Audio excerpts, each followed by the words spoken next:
This is an Android tablet, but it's not just any Android tablet. It actually has a nice little keyboard accessory that turns into a halfway decent hybrid tablet/notebook. This is the Pixel C, Google's first tablet that's actually built itself. And it kind of shows where Google wants Android tablets to go. It feels a bit more premium than most Android tablets. You know, it has an all-metal case, just feels nice. It feels a lot like the Chromebook Pixel, which is Google's expensive Chrome OS laptop. Although, it's a bit heavier than most tablets I'm used to, mainly because of that metal case. The iPad Air 2 comes in at under a pound, and it's noticeably lighter. And of course, Samsung's Galaxy Tab S series have been very light for some time. It's pretty much a typical Android tablet, but the real claim to fame here is the keyboard accessory. It attaches via magnet on the back, and you just kind of have to rest the Pixel C on it and lay it over. And it folds up to almost 90 degrees, so it gives you a decent amount of flexibility there. And the magnet connection is pretty strong. You know, it can hold up the entire tablet. That's pretty good. My only issues with this are it's not very stable. If you're holding it on your lap, it tends to wobble a bit. If you're leaning it forward, it tends to come off very easily, so that could be a problem for some people. The magnet can also attach the opposite way if you just want to hold the keyboard together with the tablet, but just use it in tablet mode. But honestly, I find this to be kind of too heavy to use as a tablet. Together, both pieces clock in at around 2 pounds. Microsoft's Surface 3, which is pretty much comparable to this, actually weighs under 2 pounds and feels noticeably lighter when the keyboard and screen are connected together.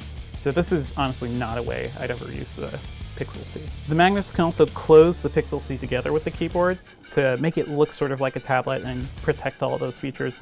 It's kind of annoying to open up though, because it doesn't open up like a typical laptop, even though you would expect it would. You kind of just have to slide it off. The keyboard itself is surprisingly sturdy as well. It also has an all-metal case, and the keys also have a surprising amount of depth to them, so they feel good when you're actually typing on them. The keyboard is heavier than I expected it to be though. On its own, the keyboard weighs nearly a pound. It's 0.87 pounds, and that's just surprising for an accessory. Google's definitely selling the Pixel C and its keyboard as sort of a unified product.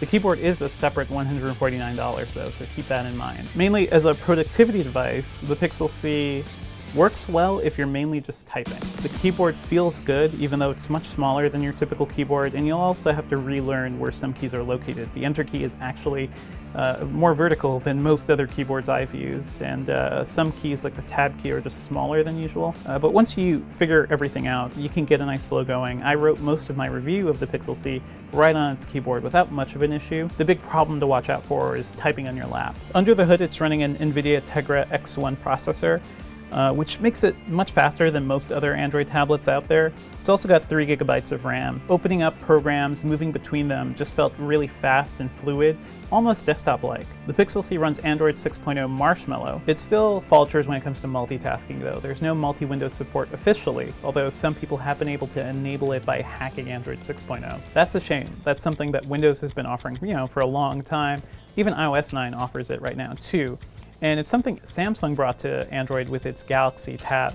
The Pixel C is actually pretty decent at games too, thanks to that fast processor, which also includes NVIDIA's Maxwell graphics technology. Google claims the Pixel C can get around 10 hours of battery life, and I generally saw about the same amount. It was also better at holding battery life overnight than most other Android devices I've seen. The Pixel C has a 10.2-inch display running at a 2560 by 1800 resolution. It looks pretty sharp and it's really bright in daylight. Honestly though, I think the colors just pop a bit more on Samsung's Galaxy Tab S screens. It's got stereo speakers, which sound better than most other tablets that I've seen. And it also has quad microphones, which will be great for shouting commands to Google Now. The Pixel C also uses USB Type-C to charge, and that's probably going to be the major trend going forward now in Android tablets. Overall, the Pixel C is a solid effort by Google. It's pretty well built, and it's very fast. But you can find a better deal by getting an older Samsung Galaxy Tab S tablet and just slapping a keyboard accessory on it, or just considering the Surface 3, which is the same price. It has a slightly cheaper keyboard accessory, and it has access to the full amount of Windows apps out there. Right now, the Pixel C is just limited by Android's ecosystem. If you're looking for a Google platform that's all about productivity, you might just want to consider a Chromebook. The Pixel C retails for $499 for the 32 GB version and $599 for the 64 GB version.